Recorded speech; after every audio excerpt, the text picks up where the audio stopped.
I'm Monique Martin, I'm from Saskatoon, and I focus a lot on printmaking, but installation printmaking is something I really enjoy, and large-scale printmaking. I don't do a lot that's in frames. I try to make it just a little bit different. I do paint and I do ceramics as well, and I taught at a fine art school for 26 years. I think making things large scale like this makes people wonder, what's she trying to say? There must be something important here. And with this particular floor cloth, it's about monoculture, and that we dismiss things. That's a weed, that's not a weed, I like this, I don't like this. And we don't always embrace what could be better for our world.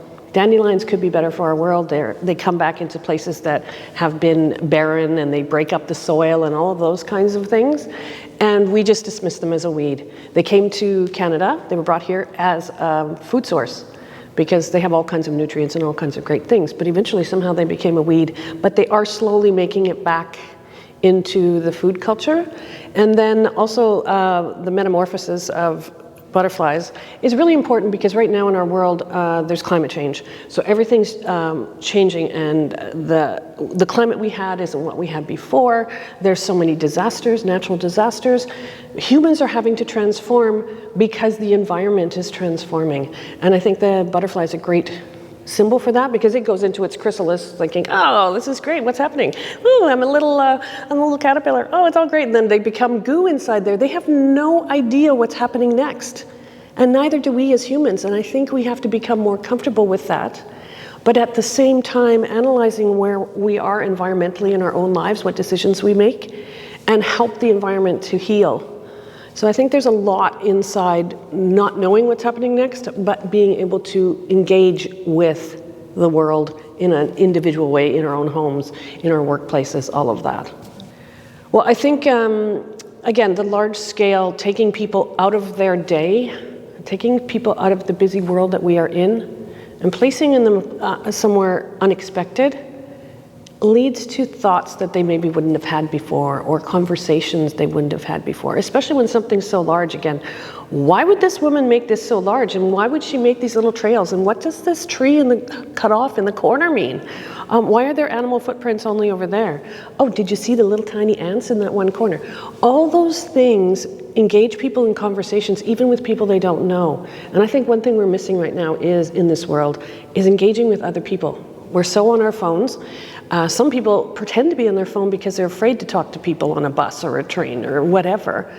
And I think coming to this, when there's other people there, there's that expression of, wow, look what's over here. I didn't see this. Oh, did you see this? You should see this. And I've watched people engage with the floor cloth I had before. And it's fascinating that strangers then talk to strangers, because we are very insular. And I think it can make people cross over into other people's worlds for even a short time. With the butterflies, I think people need to know the labor intensity. I was asked by another artist if they were manufactured. They are not manufactured, well, other than by me. And they are anywhere from 15 to 35 colors a side, mostly 25 to 35. And that's, each layer is hand-drawn. I don't just do CMYK 4 colors and stick it together like you do a newspaper. Each layer is individually drawn, laboriously drawn, and printed. And I print about 200 sheets for each butterfly. And they're printed back to back. So if I'm off on my registration on the front, the back is off even more. So there's this whole, I love the whole do or die that is printmaking. Okay, when you do a painting, you can go over with white and fix your errors and it's all good. Printmaking, you're all in. Like, if you mess it up, it's over. And I like that intensity. It makes me really focus and leave the cell phone behind, I don't even have music on when I'm doing a lot of my things, because I'm so focused on what's happening. And I like that feeling, the removing myself from that constant stream of things we have in our world. And then the floor cloth was labor intensive because I did yoga for about 5 months, because I used gigantic screens. And this isn't, a lot of people too think this is painted. You couldn't paint this as it is. There's too much detail. Like, it would have taken a decade.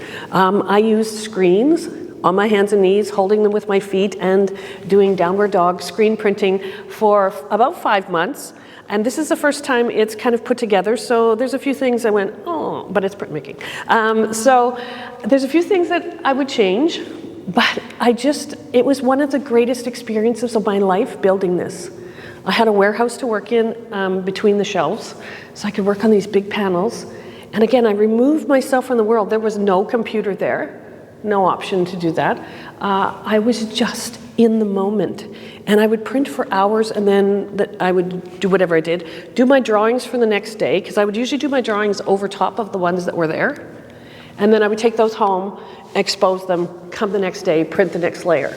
Some places there's 10 layers, 12 layers. It's insane how many layers of ink is on here.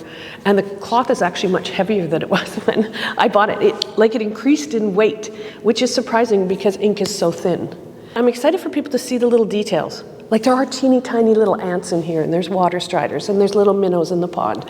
And on the full floor cloth, which is another 8 panels, I think? No, more than that, 9 panels.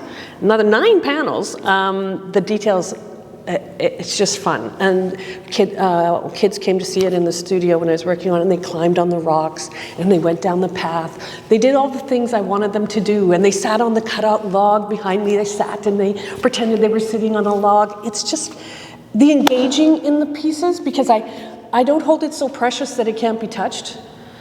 They can walk on this in socks, but they can walk on this and fully be there, lay on it, sit on it, dance on it, engage with the art. And I think seeing art from above changes everything.